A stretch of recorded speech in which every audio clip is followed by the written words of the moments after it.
Terima kasih pemirsa, Anda kembali menyaksikan Kominfo Newsroom. Menteri Koordinator Bidang Pembangunan Manusia dan Kebudayaan Muhadjir Effendi meminta Menteri Dalam Negeri Tito Karnavian menginstruksikan pemerintah daerah untuk bergerak cepat dalam menanggulangi masalah tuberkulosis. Menteri Koordinator Bidang Pembangunan Manusia dan Kebudayaan Muhadjir Effendi dalam rapat koordinasi pengendalian inflasi daerah tahun 2024 meminta Menteri Dalam Negeri Tito Karnavian untuk memberi arahan bagi pemerintah daerah bergerak cepat menanggulangi kasus tuberkulosis. Tuberkulosis merupakan penyakit yang disebabkan oleh infeksi bakteri Mycobacterium tuberculosis. Bakteri tersebut masuk ke dalam paru-paru dan mengakibatkan pengidanya sesak nafas disertai batuk kronis. Pemerintah daerah diminta saling berkoordinasi dengan mitra pemerintah, organisasi kemasyarakatan, komunitas, organisasi profesi, dan organisasi lain dalam forum komunikasi dan kolaborasi penanggulangan TBC di Indonesia. Penanggulangan TBC juga sejalan dengan komitmen Presiden Joko Widodo yang menginginkan penanggulangan TBC seperti COVID-19.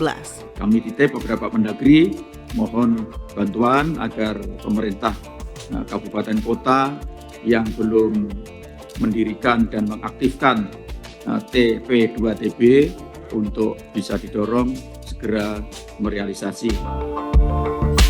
Beralih ke informasi lainnya pemirsa, Badan SAR Nasional Kabupaten Natuna melakukan transplantasi terumbu karang di kawasan Pulau Senua, Kepulauan Riau. Transplantasi ini merupakan bagian dari merehabilitasi serta merawat terumbu karang dalam menjaga ekosistem laut di Pulau Ujung Utara Indonesia. Dalam rangka memperingati Hari Segitiga Terumbu Karang, Badan SAR Nasional bersama personil keamanan laut dan penggiat wisata dan berbagai komunitas peduli lingkungan hidup melakukan transplantasi terumbu karang di perairan Pulau Senoa, Kepulauan Riau. Ahli Pranata Pencarian dan Pertolongan Pertama Basarnas Natuna, Dwiki Hermawan, mengatakan bahwa selain peringatan Hari Terumbu Karang pada 9 Juni, kegiatan tersebut juga sebagai peringatan Hari Laut Sedunia pada 8 Juni. Menurutnya, aksi ini merupakan upaya melestarikan keanekaragaman hayati sekaligus mengembangkan wisata bawah alam bawah laut.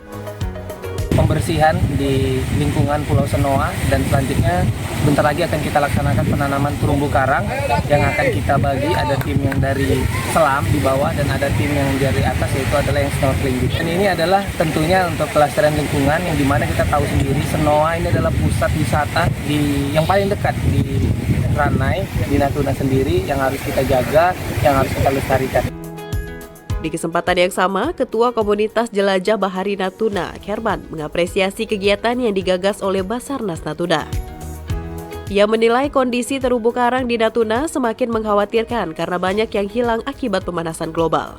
Oleh karena itu, ia pun mengajak semua pihak untuk terlibat langsung dalam upaya pelestarian bawah laut Natuna, sehingga Natuna dapat semakin dikenal sebagai surga bawah laut di ujung utara Nusantara. Beralih ke informasi lainnya pemirsa, Pemkab Kepulauan Talaut menggelar high-level meeting tim pengendalian inflasi daerah. Kegiatan yang digelar di Wanala Malo ini melibatkan Bank Indonesia Provinsi Sulawesi Utara dan Badan Nasional Pengelola Perbatasan untuk memperkuat sinergitas ketahanan pangan. Mengusung tema sinergi dan inovasi penguatan ketahanan pangan strategis, pemerintah Kabupaten Kepulauan Talaut menggelar high-level meeting tim pengendalian inflasi daerah Kabupaten Kepulauan Talaut. Sekretaris Daerah Kabupaten Kepulauan Talaut Yohanes Kamagi mengungkapkan, Pemkab telah meletakkan peta jalan pengendalian inflasi sejak tahun 2020. Melalui gerakan Talaut menanam di 142 desa memiliki kelompok tani diwajibkan untuk menanam tanaman pangan kebutuhan pokok, seperti umbi-umbian, hortikultura, dan tanaman pangan lainnya. Bahwa pengendalian inflasi di Kabupaten Kepulauan Talaut sudah kami laksanakan dengan sungguh-sungguh. Bahkan dalam masa pandemi sebelumnya kami membuat sebuah inovasi yaitu Mabaila, yaitu di mana kami melakukan penanaman dan untuk komoditi-komoditi termasuk komoditi yang pengganti karbohidrat ataupun diversifikasi pangan, sehingga ini juga menjadi sebuah inovasi dalam rangka upaya kita mengendalikan inflasi. Kepala Perwakilan BI Provinsi Sulawesi Utara, Andri Prasmuko, menyatakan ketahanan pangan berperan penting dalam terjadinya inflasi. Jika stok pangan berkurang, maka mengakibatkan kenaikan harga dan memicu inflasi. Hal ini diantisipasi BI Sulut dengan membuka pilot proyek ketahanan pangan melalui pemberian sejumlah bantuan sektor pendidikan, UMKM hingga pertanian. Ini ada salah satu wujud upaya sinergi bersama dengan pemerintah daerah di sini. Kami mensupport untuk para petani. Kami tidak bisa mensupport semua, maka ada petani-petani champion yang memang sudah didiskusikan dengan pemerintah daerah, itu yang kita bimbing. Kita bimbing, kita berikan bantuan teknis, sekaligus juga peralatan dan pupuk. Kemudian nanti para petani champion ini diharapkan juga mengembangkan ilmunya kepada petani-petani yang lain. Harapannya produktivitasnya semakin baik, meningkat, dan tentunya selanjutnya akan mendorong pertumbuhan ekonomi untuk Kabupaten Talaut. Deputi Kepala BNPB Bidang Pengelolaan Potensi Perbatasan Irjen Mahruzi Rahman yang mewakili Mendagri Tito Karnavian turut memberikan apresiasi kepada Bank Indonesia Sulawesi Utara dan pemerintah Kabupaten Kepulauan Talaut. Pasalnya, Pemkab Talaut mampu mendorong ekonomi nasional dengan meningkatkan pertumbuhan ekonominya pada tahun 2023 di angka 5,3%.